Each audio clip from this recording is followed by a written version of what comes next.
Welcome to our October edition of our UC Today Teams News Show. I'm Kieran Devlin, delighted to fill in for Rob Scott this month, and naturally I'm joined by Empowering Cloud's Tom Arbuthnot and our VIP panel of Teams experts exploring the latest and greatest in Teams news.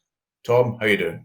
Yeah, good, thanks. Yeah, we're firmly into event season now, so it's all go. We've just had UC Expo in London. I know your team were there as well, and a few of the experts were there as well. So that was all nice and busy.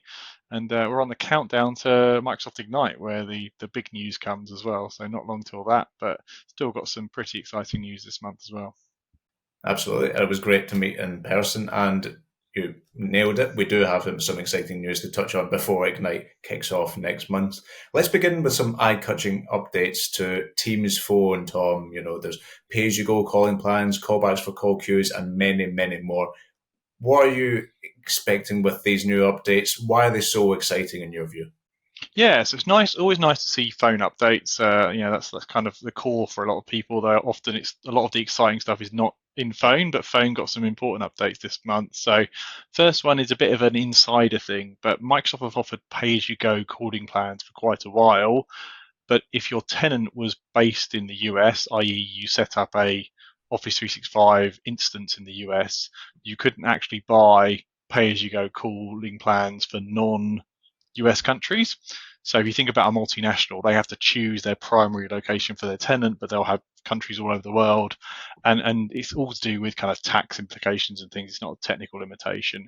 But Microsoft have now sorted that out. So if you're a US tenant, which is a lot of big organizations, but you've got countries around the world, you can buy pay-as-you-go calling plans for users in those countries, which is nice.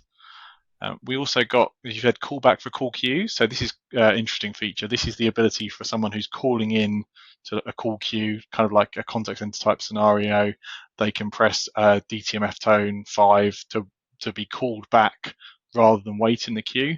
So traditionally that was quite an advanced contact center feature, but that's actually coming to Teams Core. So no extra licensing for that requirement. It does work with the upcoming Queues app, the kind of contact center light for Teams, but it is in the core functionality, which is really nice. And lastly, on Teams Phone, we got a big update for Survivable Branch Appliance capabilities. So these are the abilities to have a physical box on site, so at the customer location, and in the event the internet goes down, you can carry on with telephony. And this was fairly bare bones initially, but now you'll be able to have cold and resume and transfer. You'll be able to forward calls. You'll be able to reroute hunt groups, call queues, auto attendance. You'll be able to fall back to PSTN for VoIP calls that you can't. Pull back to PSTN for VoIP calling where the contact is on another site. So essentially, you'll click to VoIP call them, and it will fall back to PSTN.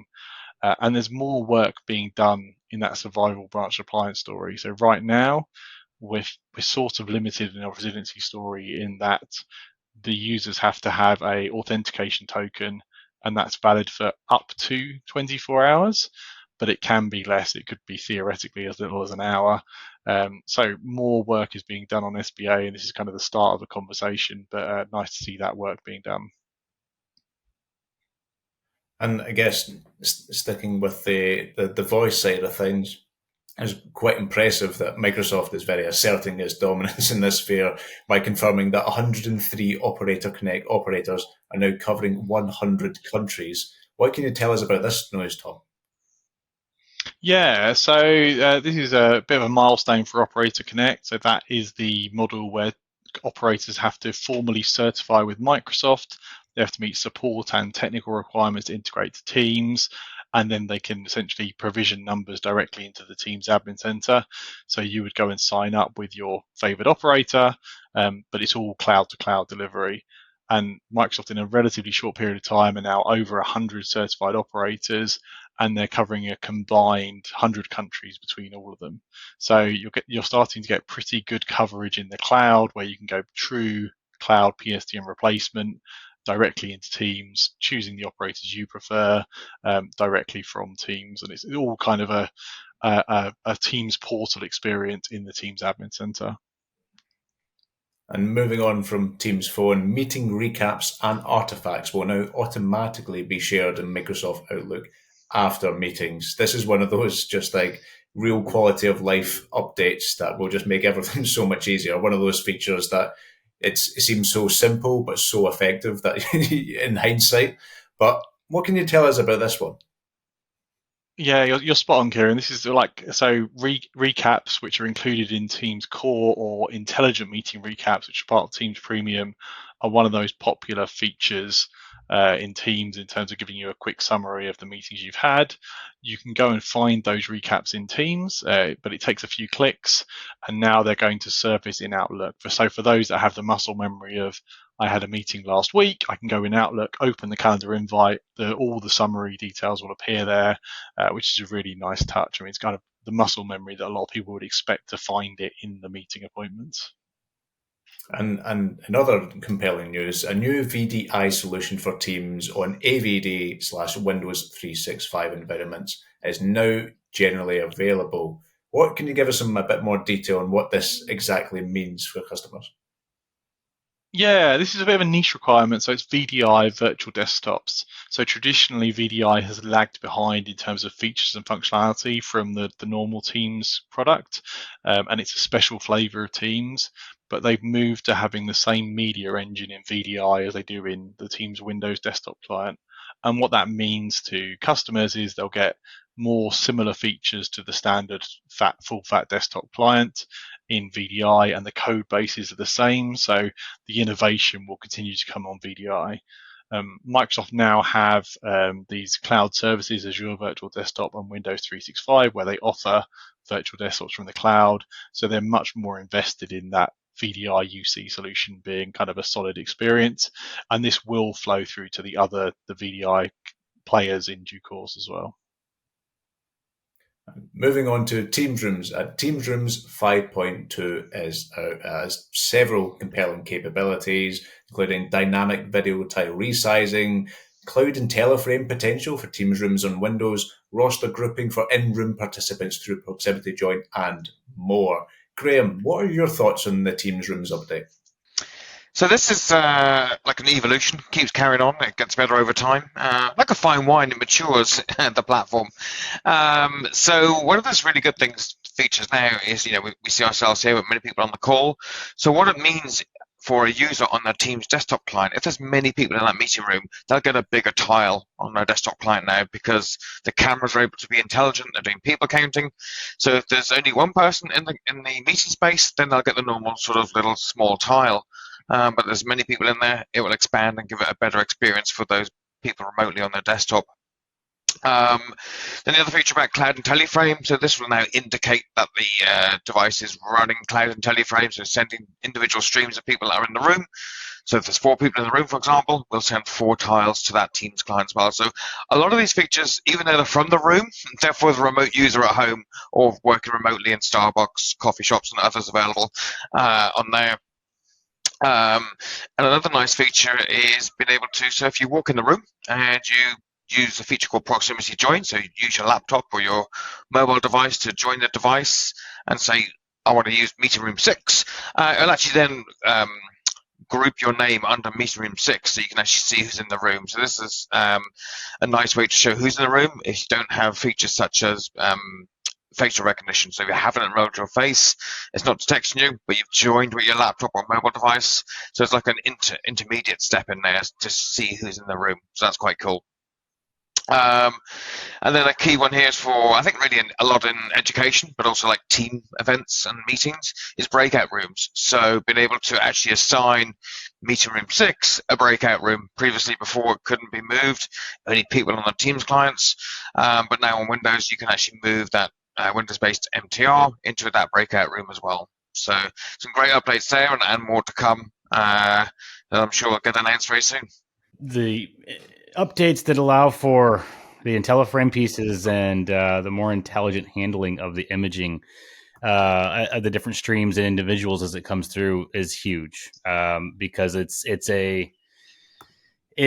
starting to add more and more natural feeling to those remote users, as Graham pointed out, right? This is really not for the people in the room. This is for the people observing the people from afar. And so it will make it feel like a more natural picture to those people as you start to get people organized in a way that makes sense when they're looking at each other in the room. That comes through on the other side. But just it puts everybody on more of an even playing field. It's the meeting equity continuing to mature, like that fine wine. And I think that's going to be even more important for some of these large organizations that are struggling with the back to workplace mandates. These rooms are going to get utilized more and more, and so there's going to be a bigger need for that meeting equity. So I'm hoping and believing that we're going to keep seeing more innovations on natural video representation, like these updates are bringing to these cameras. And I guess dialing down a bit more specifically within the Teams Rooms ecosystem, there's this big update about AOSP migration from Microsoft Teams Rooms devices within Teams Rooms. What does this mean, Graham? So AOSP is the platform that Android operating system is written on. So Android open source platform, and it's actually not just for Rooms. It's for Teams Phone that Tom covered, but also for Teams panels. So, scheduling displays outside the room, and also the Teams Rooms obviously on Android. And another category, Teams Display, if you're using them for personal use or for things like hot desking or virtual reception. So it doesn't touch Windows. That's all got its mechanisms in place. That's not changing. But what is changing on the Android side is that the AOSP is replacing what we call today device administrators. So that's an old legacy way of how a device registers and rolls into Intune. So if you are using Intune to help manage your devices, remotely wipe them, lock them, etc., so many enterprises do this as making sure that these devices can only sign in on this network, or they can only sign in from these home networks, etc. People will use that Intune license, which is free with the Teams Room Pro license, for example. So what's moving is the end of this year, 31st December. So Google, Microsoft are stopping the use of Android Device Administrator. There are several devices that will carry on working because they're not being updated. So these are, again, older Teams phones, and they will have this Microsoft 2-year best effort on them. But any modern device will be able to migrate to AOSP for this registration piece. And literally, if you update the device on a Friday night from Teams Admin Center, a user comes in on a Monday morning, they will notice nothing different. It will copy their login credentials or that Meeting Room 6 identity and bring it across into that new world of AOSP registration. So Intune admins will be happy that they're not having an older technology in terms of registration available to them. So this will either happen towards the end of this year or into early next year, and then any new firmware that gets rolled out next year will also have this newer way of being able to register. So they will sort of stop OEMs from making software with the older device administrator. So there's only one feature that an admin needs to do, and that's create an enrollment profile. And previously it was 90 days, but now as we get nearer production, I think it's available now for 65 years. So hopefully none of us are around still doing Teams devices. What's it going to be called next? I don't know. But you can sort of set the profile and forget it for a very long time on there. But again, some Intune admins may say, no, I want to redo this every year. We want to know what devices are out there. So it gives the admin that flexibility. Yeah, I've linked to the Teams Room learning session in the show notes as well. So there was a really good session explaining all of this. But this is something every Teams Rooms admin will have to deal with. It is coming phone, any Android device is a good point. Panels as well, display if you're running display. So the actions are all well documented by Microsoft. There's a lot of lead time coming. It will be kind of tested out through this year, and it will be auto deploy next calendar. But yeah, if you're any Android device, it's worth getting on top of this and understanding it. And then finally, just to not make people get confused, there is also another acronym that's floating around called MDEP, the Microsoft Device Ecosystem Platform. That is a operating system written on AOSP. So it's taken the Android open source project, and Microsoft have developed MDEP based on there. The two work streams are very, very different and separate and shouldn't get confused with each other. So AOSP migration is just purely for that device enrollment. And moving on to Microsoft Places, this is a new solution a new collaboration solution will be available this quarter with deployment beginning in November. Tom, we'll start with you on this one. Yeah, so this is, we got much more detail about places. So this is kind of room booking, scheduling, hybrid work management, as in telling you where your team are in a physical location. And we now know there's going to be a places core, a kind of included in the Office 365/Microsoft 365 SKUs product. So a base product that includes location maps, viewing collaborators' plans, scheduling meetings, hybrid RSVP management. And then there'll be Places Premium, which is part of Teams Premium, and that's where the smarts come in, like Finder, intelligent booking, analytics, auto-release policies. So as is the Microsoft trend these days, we're going to get some features in the core SKUs we've already got today, but for the bells and whistles, it will be part of Premium, in this case, the Teams Premium SKU. And that is lovely. I'm so excited to hear this because I didn't know about this, so it's a happy new surprise for me as well. And I don't know, I was actually surprised when places got placed into Teams Premium, and I'm just imagining that few people are, I don't know. It feels like Teams Premium are aimed at another target group. Maybe that's just me. That's not a meeting room girl. So I'm really excited for this change for more people to be able to try places, see the magic of it, because I really like it. And finally, like after the 2 years of announcement, we are finally seeing places into the implementation, because it was announced 2 years back in November at Ignite, and now we are seeing it going in general availability as well. It's the timing is pretty good, actually, when you think about some of the shift that's happening in the workplace. The back to work mandates from some of these large companies are this will be an impact there, right? This is exactly the kind of tool that you're going to need to navigate the office space, especially if the office space has changed as you're trying to get more people to compete for those spaces now. It's going to be key to having a tool that helps you organize it all and keeping your meeting resources available.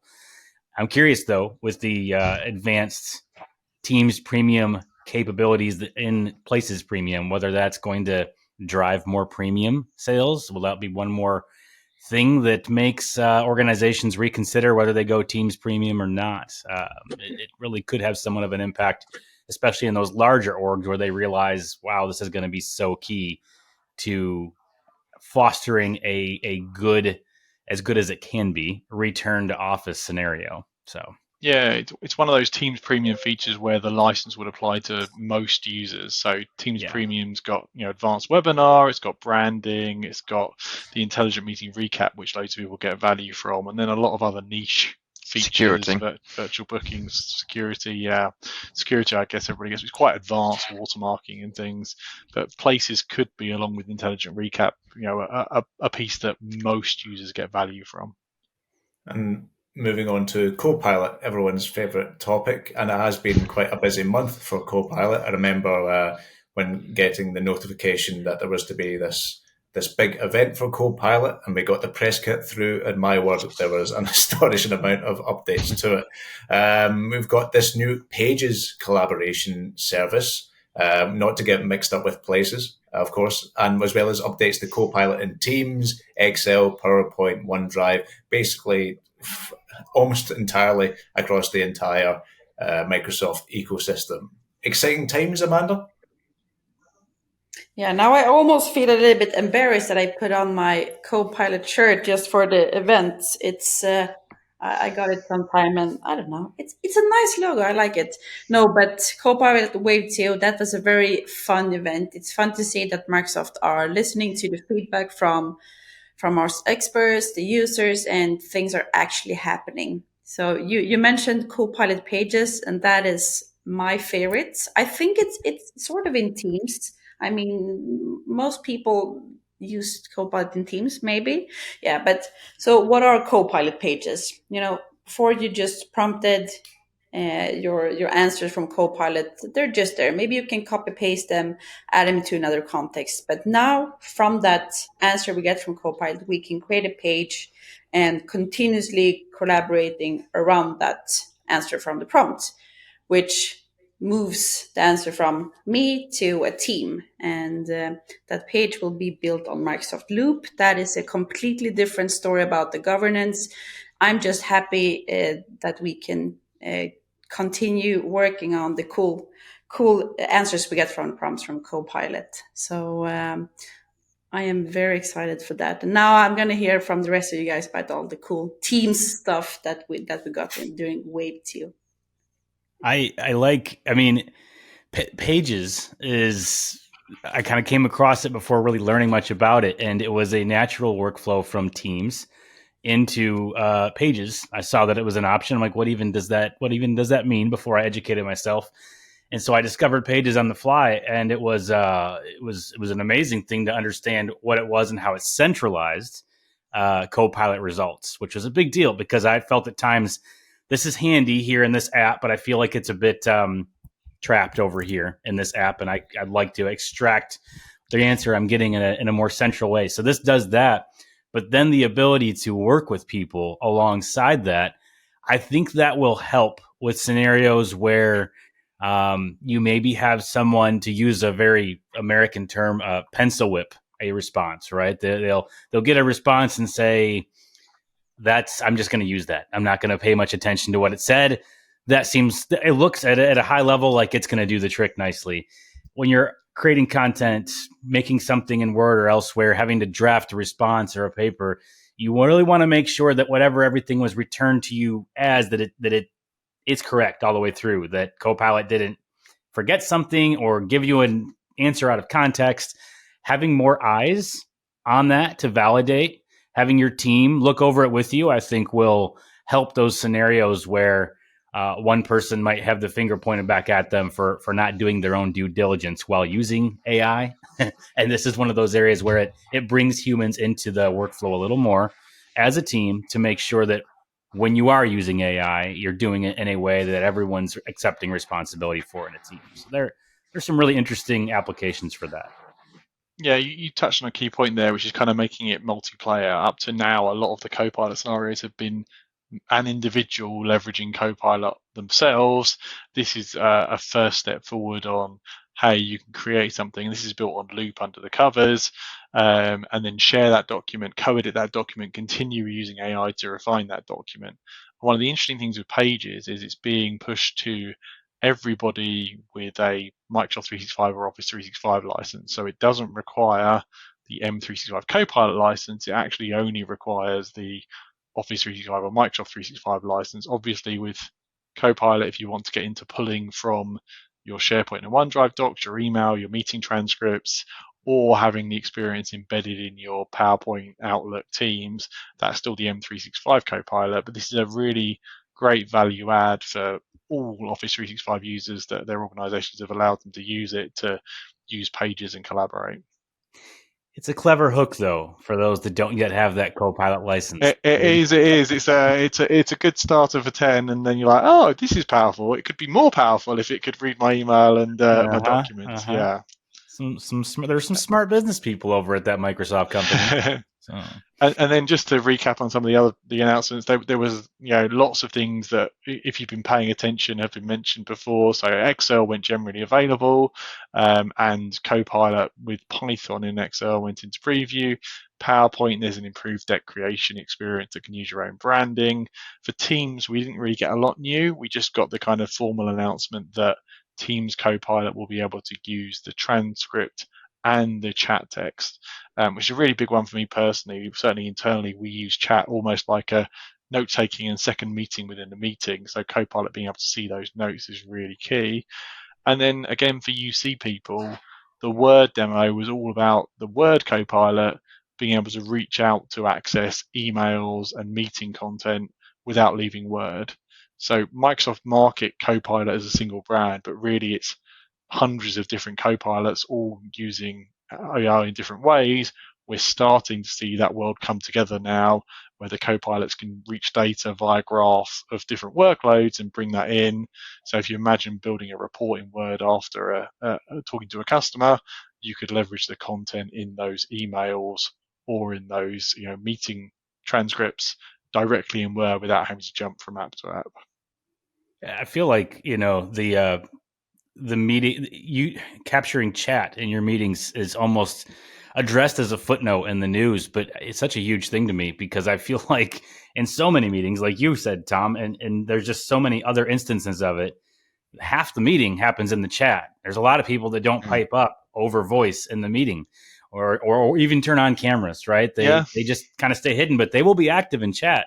So having Copilot capture everything that was ahead of time was great, but it was just half the battle. This really opens up the complete happenings of that meeting. So I get that it's a seemingly small update, but to me, that's a pretty massive update for Teams users. Yeah, and I think also, I share it in one of my weekly team calls I host, and I love the top line, always check the AI to make sure it's accurate.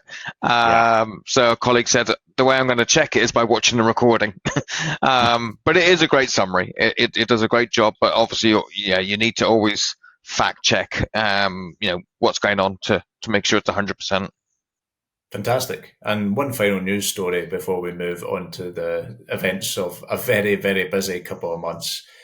Tom, this is quite an interesting one. This is about Copilot, more consumer-oriented. This voice and vision in Copilot, it's very new. It feels like it's part of Microsoft's pitch for what they describe as AI for everyone. Tom, tell us more.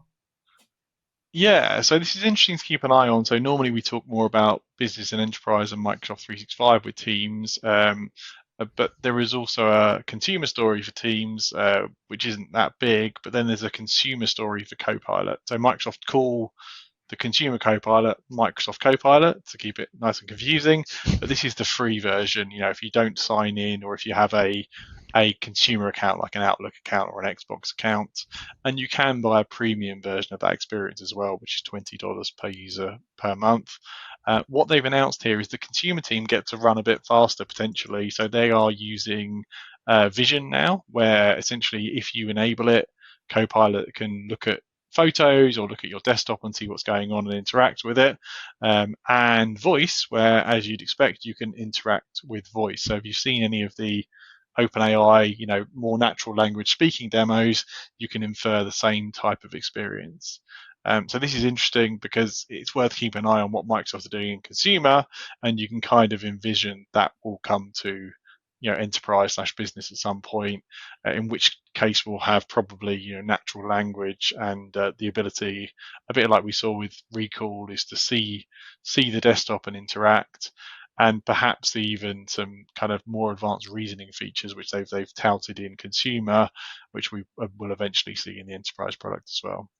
Yeah, the marketing videos for those two features, voice and vision, they're pretty. It was pretty amazing just to see the real natural language that was happening back and forth with a natural voice and natural voice inflections.